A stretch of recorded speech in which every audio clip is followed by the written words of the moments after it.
answer the question, what happened to the Mars atmosphere? I'll quote Bob Dylan. The answer, my friend, is blowing in the wind. Mars has something in common with the Earth and the other planets, and that, of course, is the influence of the sun.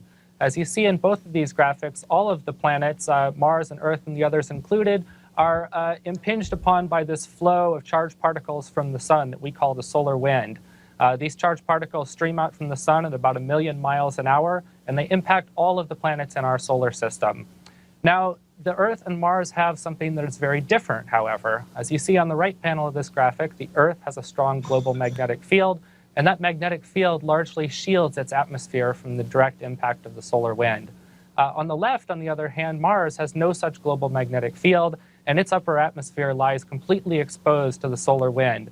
As a result, the solar wind can interact with that upper atmosphere and strip portions of it away into space. We are looking at the solar wind hits the Martian atmosphere, and it also carries a magnetic field with it.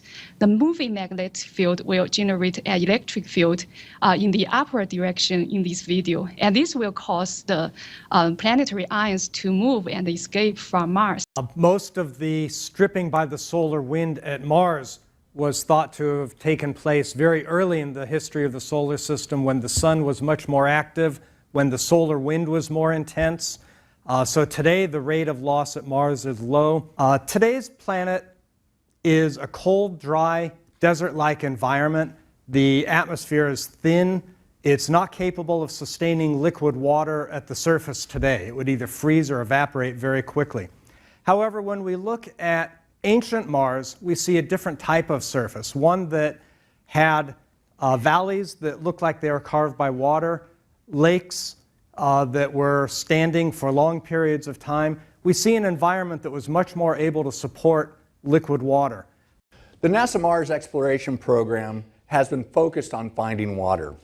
Water is the prime ingredient needed for life.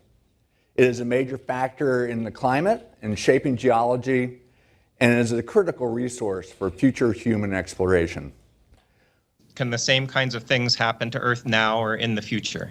And the answer is mostly yes. Earth is losing atmospheric particles. But as Jasper said, Earth has a big global magnetic field that shields the atmosphere from the solar wind. So some methods, some pathways that particles can take to escape the atmosphere of Earth are basically choked off compared to Mars.